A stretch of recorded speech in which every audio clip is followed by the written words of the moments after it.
Make sure you don't miss a thing. Go to starzology.com/newsletter and sign up. Welcome to the Starzology Astrology Podcast.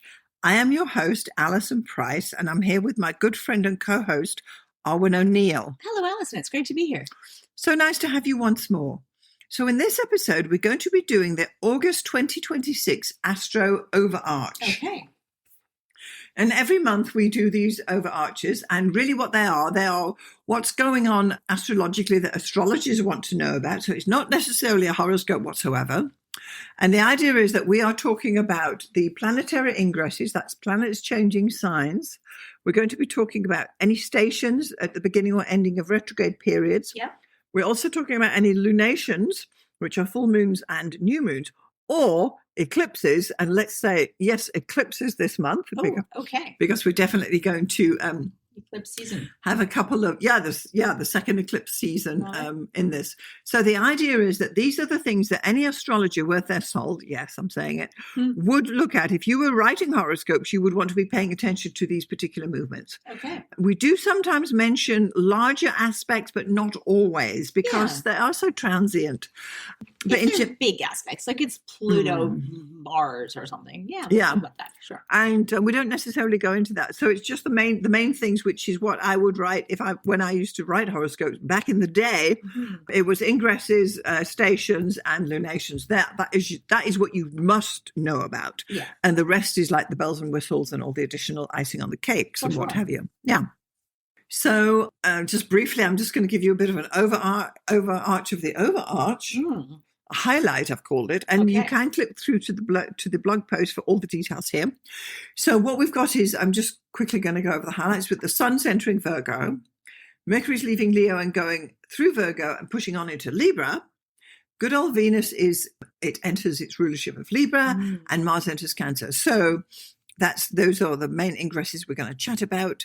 The station, there's only one station, and Chiron's retrograding. That's just the one, and then we've got two fabulous eclipses that we're going to talk about a little more in detail. We've got a lunar eclipse in Pisces and a solar eclipse in Leo. Nice. Additionally, on the solar cycle, which I find interesting anyway, which is what's happening, where's the sun, what's the sun doing, blah, blah, blah. And we're going to have the Wheel of the Year Festival of Lamas. So we'll have a little chat about that too. Totally. So I have drawn the August 2026 chart about what's happening, and which I do enjoy doing in full color. Every month I draw these charts, and really people have written to me and said, well, why don't you just print it from Astro Gold? Well, I could do that, but why would I do that when I like doing the art of astrology? Absolutely. And so I've got a full color diagram there of the August 2026 chart, and you can see planets that really aren't moving much. Pluto doesn't have any movement showing at all. But when you look at things like the Sun and Venus and Mercury that's trotting along, you can see where they're moving to. You can also see that Chiron is doing that retrograde because it's turning around its position. Yeah. And that's why I enjoy doing these things. And I love looking at that. That brings it to life for me. Well, that's nice to hear because I like doing it. I like using the full color. Yeah. I've got my full palette there. I've got the two eclipses in the solar and the lunar. Yeah. And if you just printed the chart from Astro Gold, you would only get it for August the 1st. Yeah. You wouldn't see the arrows and like how far Mercury moves, how far Venus moves. That's what actually makes it sort of a living thing for me. Yeah. And then the fact that Chiron has a little arrow going the other way, it's like stationing retrograde. I love it. It's a visual representation of the ephemeris for August the 1st to August 31st. That's what we're looking at. Yeah, I love that. It's great. And people said, why don't you just print the chart? Why are you drawing this thing? Because it takes me an hour to draw it. And yes, and I like doing it. That's why I do it. It communicates something different than just seeing the chart. That's true. The first. Don't they say pictures like 1,000 words or something? Yeah. 31 days. You're actually giving a moving timepiece for the ones. I like it. Sounds good. Thank you. Yeah. Okay, so let's have a look at what's going on for August 2026 overarch. Okay.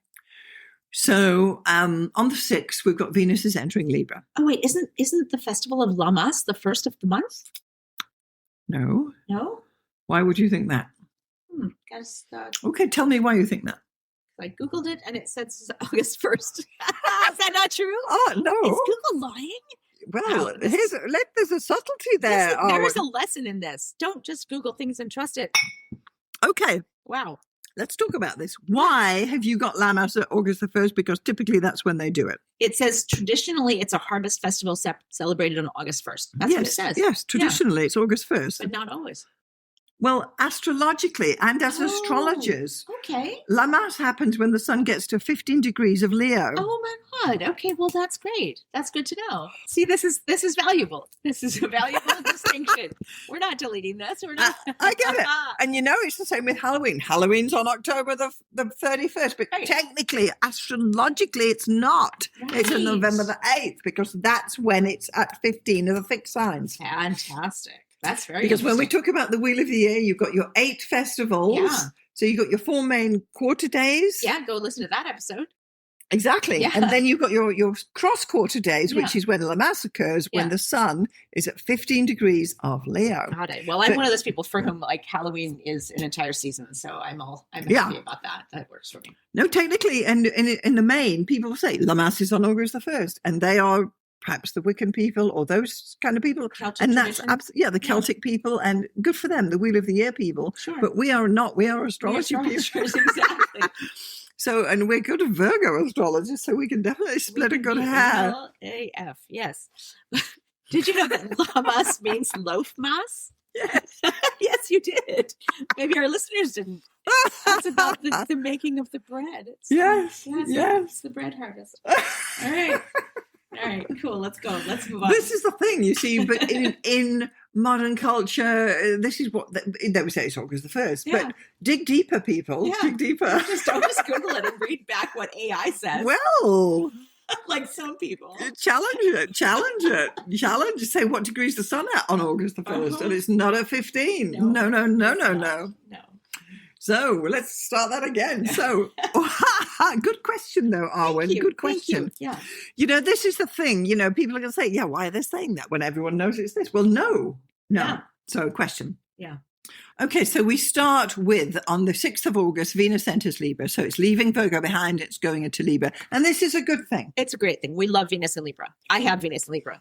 It's a fantastic placement. Yeah. And why is that? Because it is its own rulership. Yes. And it is the most harmonious and romantic and open-hearted. It's love, isn't it? And partnerships and finding the in a beautiful way. Yeah. Absolutely. Awesome. Yeah, I've just got some thoughts on that. So as Venus enters Libra, if you are single, there's a good chance you will meet a potential partner now. Mm. If you are already in a committed relationship, you can expect meaningful connections with your partner and offer stylish and elegant gifts to your loved ones as they would appreciate the gesture. Yeah.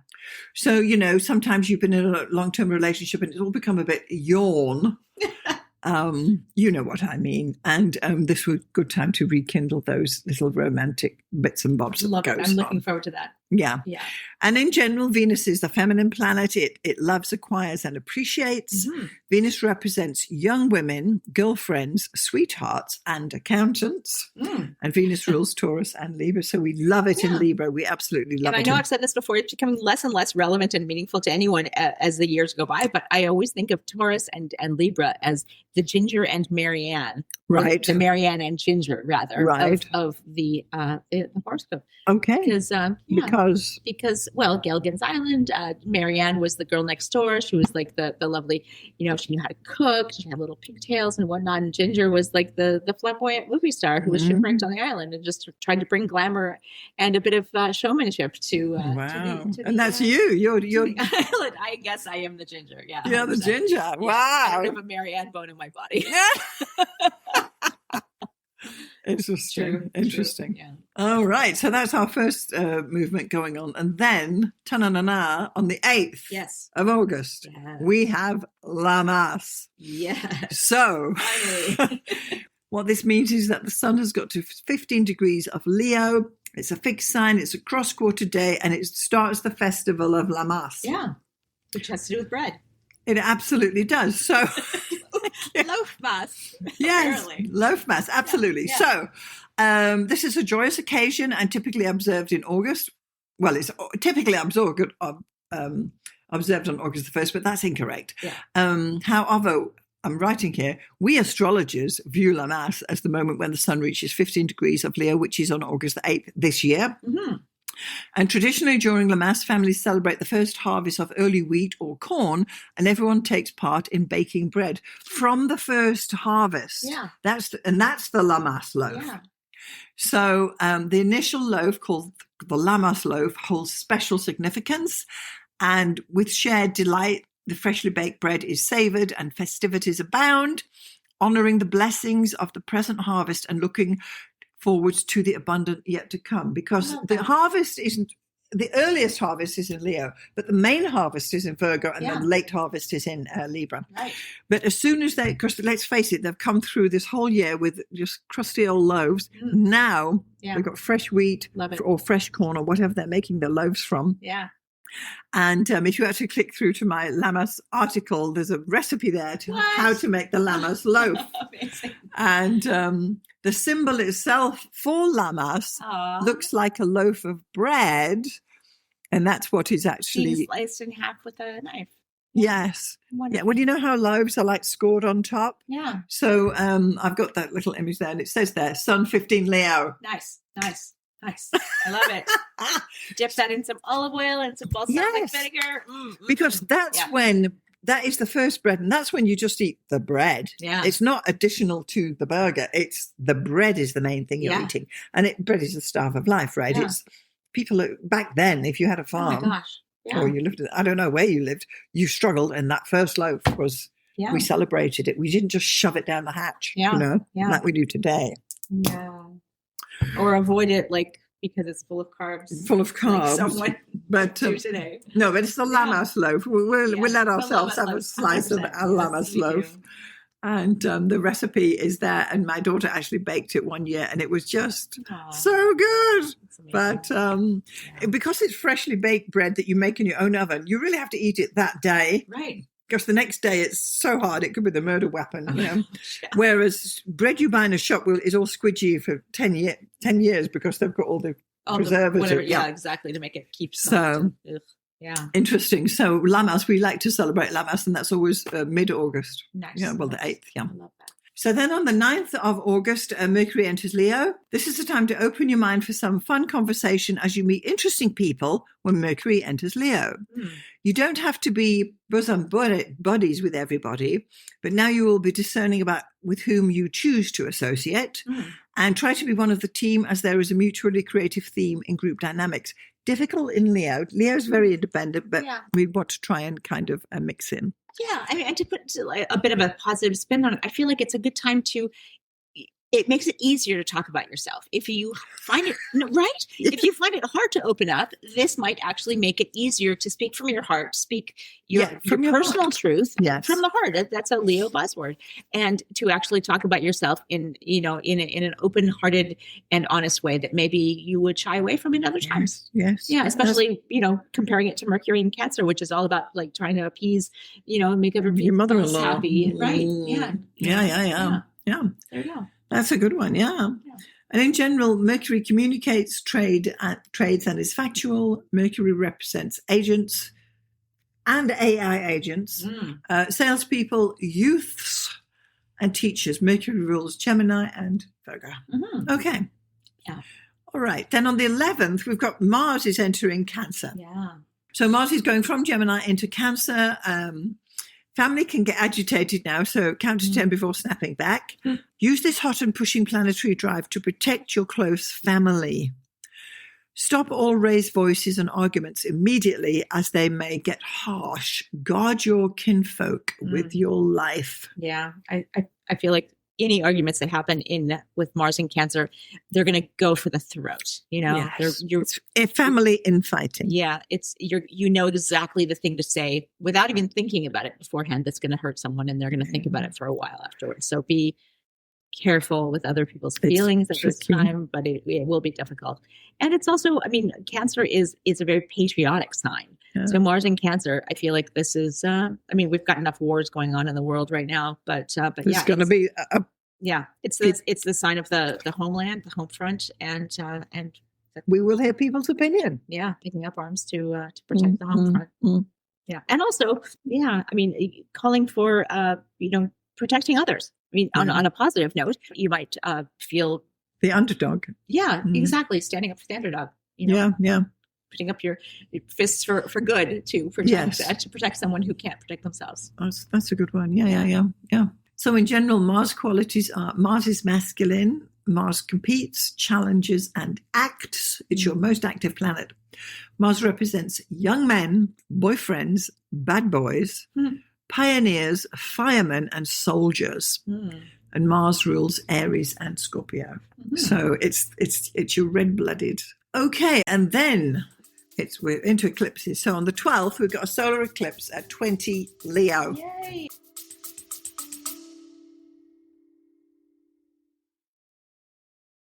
If you are a returning listener and enjoying the Starzology podcast, supporting the show is always appreciated.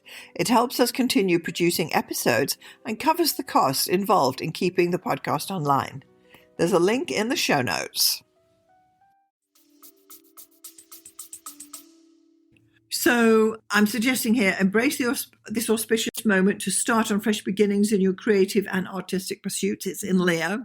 Whether it be music, art, dance, writing, poetry, or any form of creative expression, seize this eclipse moment to take on new projects, wholeheartedly immerse yourself and in your ingenious and crafty endeavors. Yeah. The key lies in starting now to allow your creativity to blossom and flourish dramatically and without restraint under this eclipse over the next few months. Because whilst it's in Leo, you can be dramatic and flourishing, because it will eventually move into Virgo. So we want to establish that thing. Absolutely.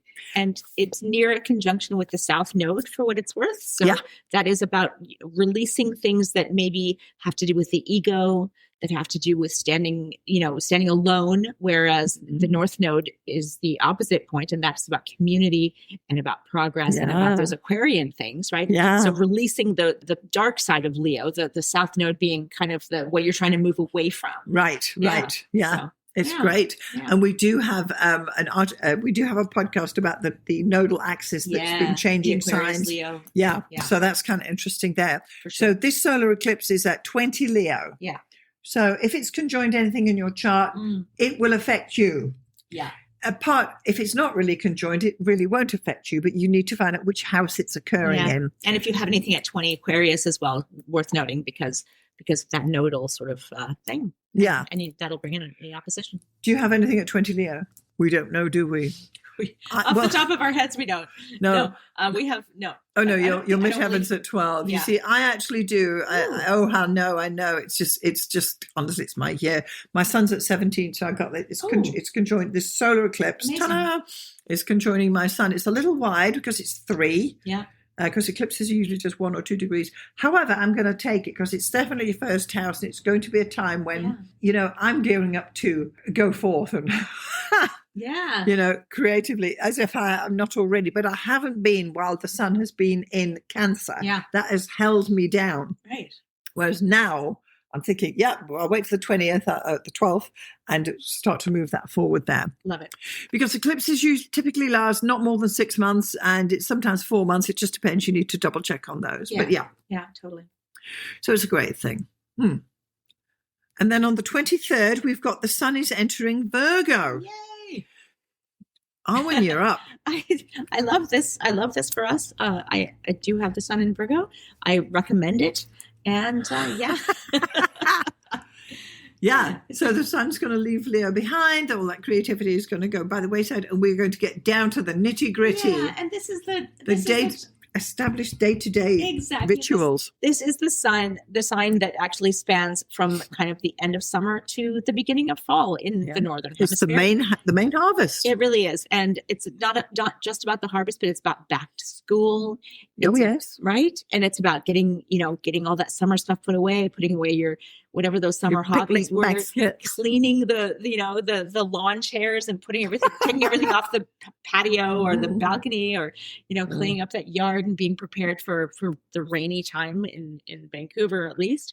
We always getting school supplies, back to school clothes. Yeah, getting ready for. It's huge here in Canada. Huge. It really is. Yeah. I know we used to go to like Walmart and with a cart and go to the school supply section, which popped up out of nowhere and say to the kids, because they all get a list. You need this, this, paper, the notebooks, get your stuff and put it in the cart, because I'm thinking, really? You're going to use all that? Yeah. But we do like our art supplies anyway, don't we, Arwynne? I mean, yeah, absolutely. That's a year-round thing. But yeah. Yeah. So some thoughts is, as the sun gracefully enters Virgo, the significance of small things magnifies, offering you a chance to embrace the intricacies of life. Yeah. By attentively observing all the details, you can navigate this month with ease and grace. Choosing kindness and consideration will attract positivity from the world around you, as modesty takes center stage at the moment. Embrace the essence of Virgo and find harmony in the beauty of life's finer aspects. Yeah, for sure. It really is about, having your list, checking it twice, doing your thing. This back to school thing is huge, because it's not just the kids. People are going back to university, but you and I are thinking, I'm going to sign up for that course. Yeah, there's a vibe. There really is. And it's not like people talk about spring cleaning. Well, I mean, autumn cleaning has always been a big thing for me. Because really? There is a big switch that happens. I mean, as soon as the sun comes out in the spring and you want to go outside, and like, that's not the time you want to, maybe the light is illuminating the dust in the apartment a bit more, and there's the spring cleaning aspect. But I think fall cleaning is almost more profound, because you are putting things away that, you kind of tolerated being a little dusty, a little, you're wearing this a few more times than you would because it's summer, who cares, but then, fall, it's going to be, you get a little more serious, a little more introverted, a little more like, okay, what shows are we watching now? It's going to be dark, more. Yeah. And I agree. I mean, I've recently been looking into home cleaning services because I want to get my carpet cleaned. It hasn't been cleaned for 5 years. Yeah. Yes, I know. But I also want to get someone to do a deep clean on my bathrooms and kitchens. Yeah. And maybe I'll wait till the sun's in Virgo when I do that. But I've been looking into it and thinking, I want this doing before Christmas. And I don't want it to doing at the last minute either. So here's a weird digression. And I'm just going to throw this out there because I discovered this very recently. We have these bathtubs. And I mean, it sounds obscene to brag about this, because we just live in this kind of miraculous apartment building. We live in the same building, if anyone is not aware. And we have these crazy sort of jacuzzi tubs that our building was built in 1982, and they were all about the big, jacuzzi tubs back then. But they're very hard to clean. Like as a woman, well, they're 30 years old. Oh my God! And they're not porcelain, so porcelain comes clean very, very easily if you're scrubbing it just with a regular old, sponge. But like with these, you really have to and I personally have to stand in the bathtub to clean it, because how else will you actually be able to scrub anything? And therefore, I'm not going to use like incredibly harsh, like awful detergents, because I don't want my feet to fall off. And, it's kind of a problem. But recently I discovered, and I'm not even going to say how long, it had been a very long time since I scrubbed the bathtub, and it had become like offensive to myself. I was like, really disgusted. And for some reason, we actually already had these magic erasers, which I had never used. Game changer. And we're not sponsored by, but if you're listening, Magic Eraser Company, we love you. Like, we salute you. I actually went through 2 of them. Whoa. 2 of them to clean the entire bathtub. By the time I was done, though, it was immaculate. Yes. I couldn't believe how clean it came. And I was just like, thank God, because magic erasers, let me make a note. The bath, there's a special bath kind, and it's like, wow. Yeah.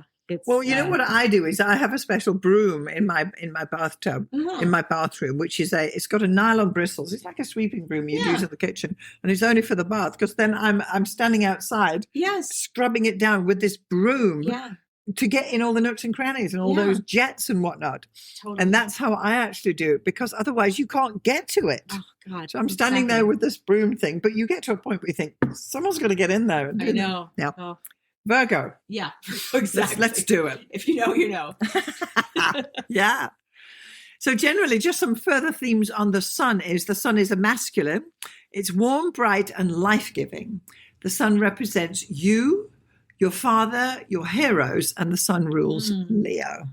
Yeah. Love that. Yeah. Love that. Yeah. Okay, then we get down to the 25th of August, and Mercury's now moving into Virgo. Yeah. So it's gone from Cancer all the way through Leo. Yeah. And it's now entering Virgo. Yeah. Hallelujah. It's a fast-moving planet. We like it. We like it in Virgo. We absolutely do. Yeah. So now you can focus on the nitty-gritty of life, which is clearly what we're going to be doing. Yeah. And all the little things will have great emphasis for us. Mm-hmm. All that meticulous planning becomes easier. The analytical problem solving, the list writing, the God forbid, the spreadsheets. It becomes just a little bit easier than when it was in Leo, and you just wanted to like, I want to sing, I want to be me, blah blah blah. Now it's like, okay, I can actually write this list. I can focus. On the details. Yeah, I do lists. And I've got 3 whiteboards in my apartment. Yes, so just in case I've got a thought. But anyway.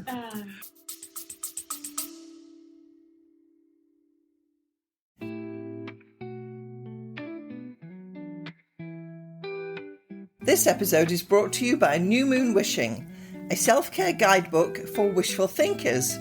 Please see the link in the show notes.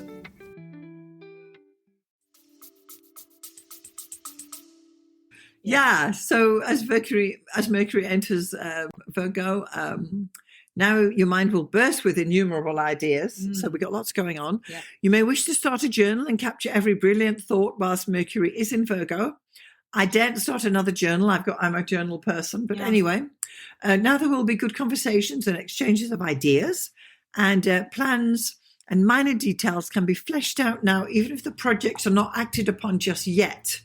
Get all your paperwork in order. Yeah. So if you've got a plan and you've got a project and you're going to do something, say you're going to write a book or whatever it is, get your thoughts down.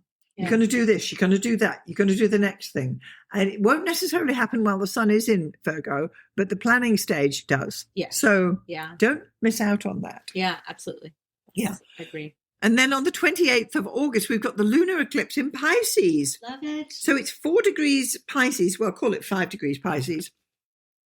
And so the lunar eclipse is going to happen in Pisces at the North Node, indicating there are things to be brought towards us now. Amazing. This signals a time when you can see the fruits of your labors, either good or bad. It depends on what you have been working towards earlier in the year. Mm-hmm. And intuition is at an all-time high. So tune into what's going on and don't look a gift horse in the mouth. It's Pisces. So because it's, North Node, as we said, it's new things beginning. The North Node brings things onto the beach for you. Yeah. And in Pisces, let your intuition guide you. Should you be doing this? Should you be doing that? Because we've got all this Virgo stuff going on. Yeah. So again, what you want to do, pay attention what happens on eclipse day, on eclipse week. And if you've got anything in your chart at 5 degrees Pisces, this lunar eclipse will affect you. Absolutely. Or 5 degrees Virgo, like I have, because my birthday is August 28th. My sun is at 5 degrees Virgo, and this will be right exactly opposite my sun. Absolutely opposite. So, what are you going to be saying? Well, should I be doing this? Well, projection will come in and you'll say, well, should I be doing all those things that you think on your birthday? You'll be thinking, well, should I be doing this? Why am I doing that? Where am I going? What am I doing? Because it's to your sun. Me, Arwynne. What am I going to be doing? And interesting. We'd love to get some feedback on that, on that lunar eclipse opposing your sun there. I look forward to telling you. Very, very interesting. Yeah. Yeah. I've just got a few more thoughts about the moon in general. So the moon is feminine, passive, reflective, and moody. Yeah. And the moon represents your mother, cooks, and caregivers, and the moon rules Cancer. Yeah. So because the lunar eclipse is in Pisces, what this really means is that the sun is going to be in Virgo. You probably be getting, if it's your birthday, you're going to be getting the whole, I don't know if it's going to happen on your birthday, 28th, when's your birthday? 28th, no. Yeah. Oh! Yeah.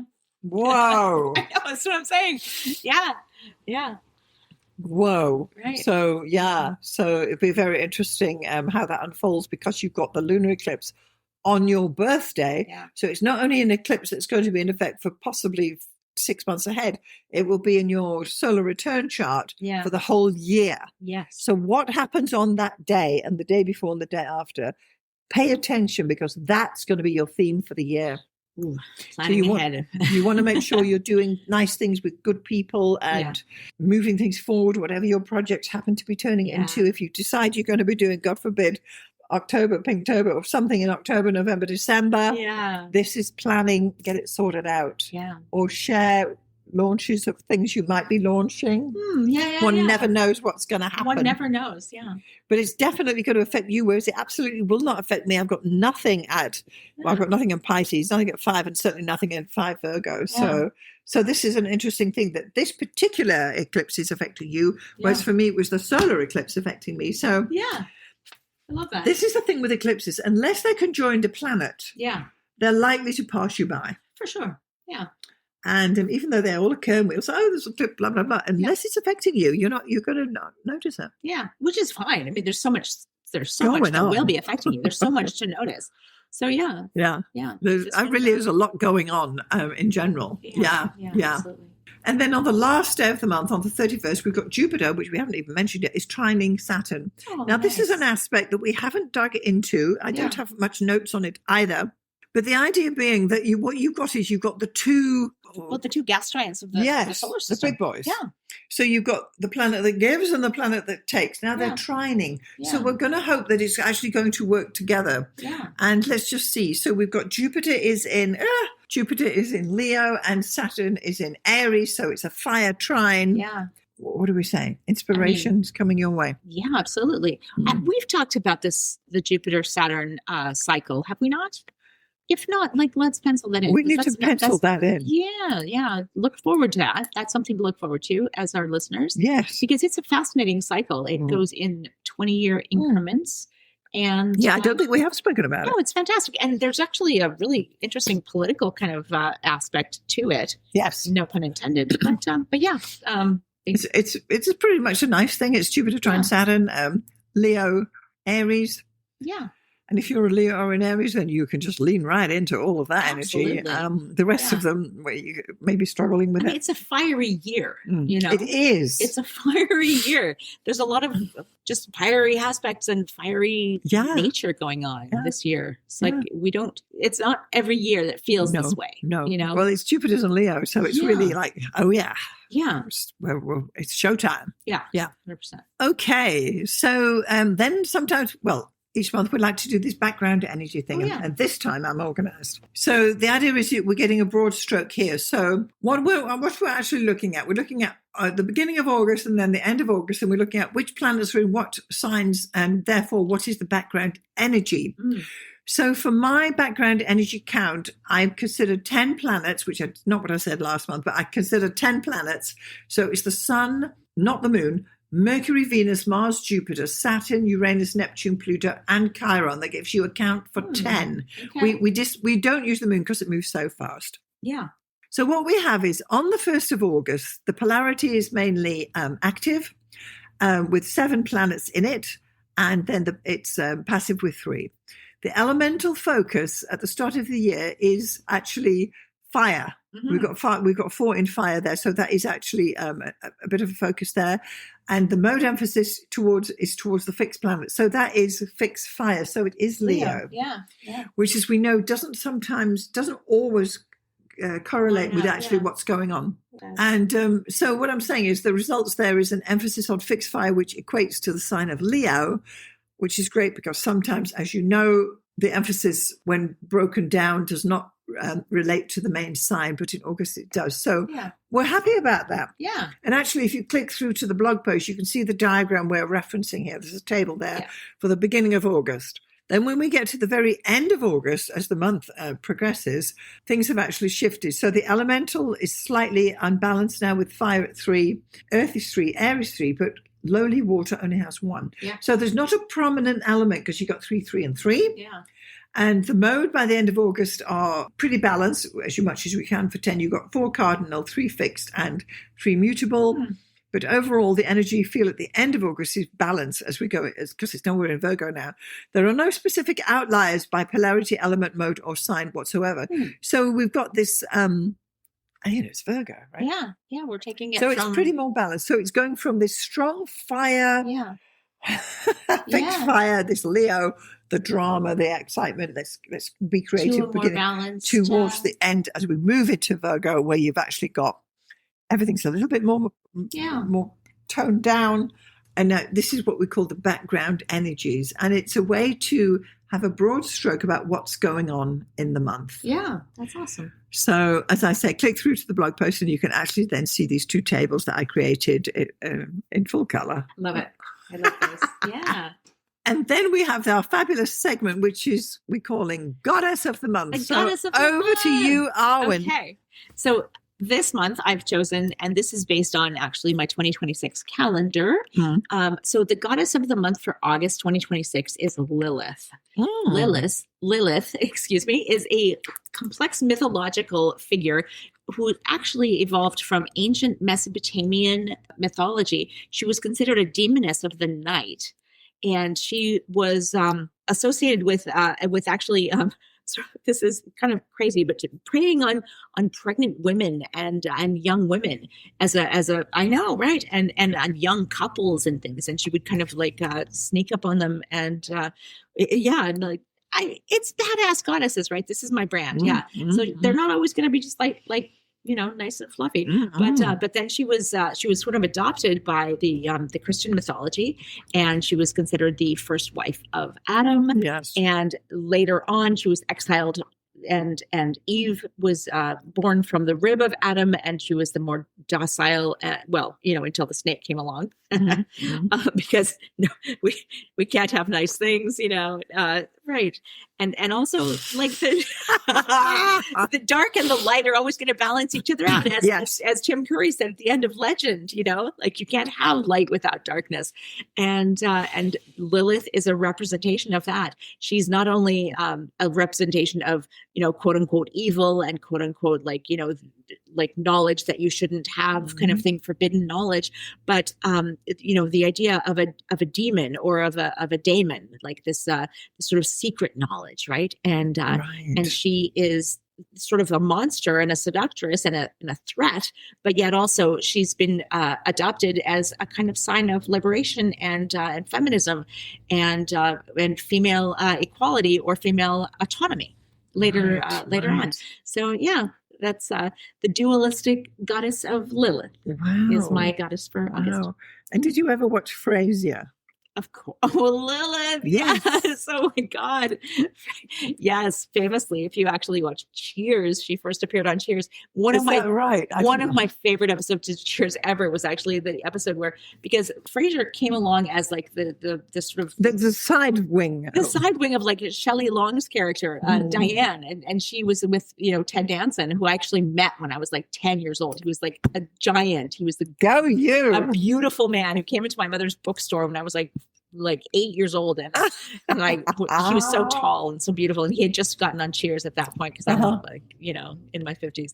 But anyway, in the show, Diane had broken up with Sam, the former baseball player, and started dating this like psychiatrist Frasier, who everyone in the audience is supposed to just think is this crushing bore.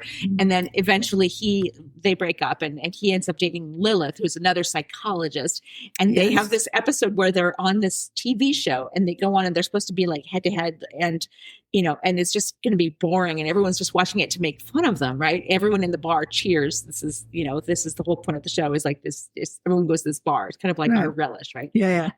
And so everyone's going to tune into this show to watch Frasier and Lilith just be boring and terrible to each other, because I've only ever seen her coming in, and she's got this tight bun, and her hair is all tight, super pale. She's got her collar, like her white shirt all buttoned up to the neck, and then she gets on the show, and just to win the debate with her and Frasier, she takes her hair down, and all of a sudden she's got this beautiful like flowing black hair, and she's put on some lipstick, and she unbuttons her shirt, and all of a sudden he's just like starstruck. He's just like doesn't know what to say. Is that right? And so it's a great episode, and then they end up getting together. Because wow. But yeah, that's the the Lilith thing. It's like you don't just crush them with your intellect. You also kind of like use your feminine wiles. Why not take the hair down, throw on some dark lipstick, and unbutton a button or two. Wow. And I know that well, it always works, doesn't it? Right. And I know in astrology they use dark moon Lilith, which is not a point I've ever gone for, but it's let's do an definitely episode there. of that. that. It's a fascinating point, or whatever it is. I went through a phase where I was obsessed with that for like a few minutes back in the. I didn't realize she was a goddess. So there you go. Yeah, Mesopotamian. And what Mesopotamian? That's what you said. A demoness, and then Wow, well, that's an interesting one. And let me just ask: is she actually the August for your calendar, or no? She is. Yeah. Okay. Yeah. She's your August, August calendar goddess. Fantastic. Yeah. Wow, we'll check that out. I'll put an image of Lilith there because I've got the calendar hanging in my kitchen. Yes, so I would definitely do that. Yeah. All right. Great. Well, thanks so much, Arwynne, for that. Thank you. Okay, so we have been talking about the Astro Overarch for August 2026. We've been talking about planetary ingresses, stations, of which there's only one, which is Chiron. But anyway, it very small. And also the lunation, not only lunations, but the eclipses that are occurring in August this month, which is great. Yeah. If you have found value in this episode, please do share it with anybody who would be interested. Make sure to get our newsletter, and you can sign up at starzology.com/newsletter. Additionally, make sure that you're getting Arwynne's newsletter, and you can find Arwynne at mspink.net, MSPINK, and you can find my newsletter every Saturday. Yeah, fantastic. Yes. And then to our listeners who've been here a while, please make sure to support the show. Subscribe. Subscribe, and give us a 5-star review on Amazon Podcasts and on Spotify. Yeah. We do appreciate you being here, and we do it for you. Yes, we do. Thank you. So, Arwynne, thank you so much for joining me again on such an interesting, August Overarch. We love August. We do. Yeah. So thanks so much for joining me. Thank you. And we'll see you next time. Yeah, we'll see you guys next time.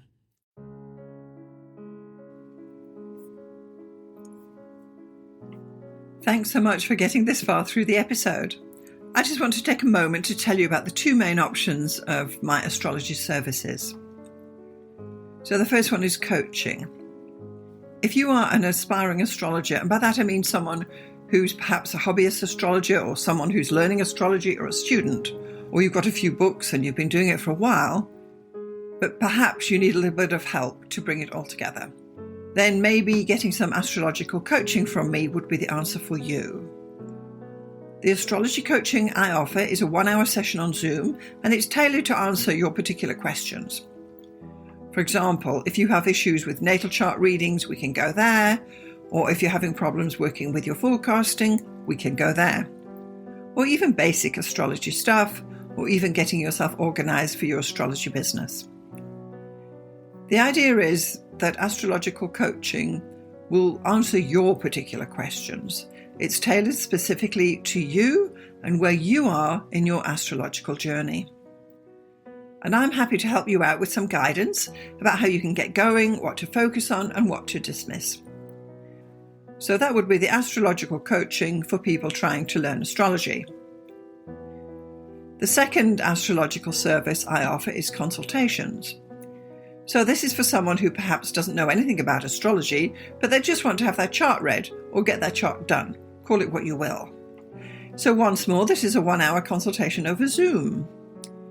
I will interpret your chart, tell you about the main features, tell you about where the energy is flowing, and all the rest of what is entailed in a thorough natal chart interpretation. I can also add in some forecasting in there too, bearing in mind we only have 1 hour.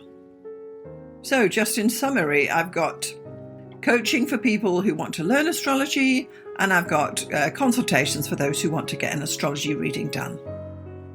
I'm Alison Price from Starzology.com. Thank you so much for listening. We'll see you next time.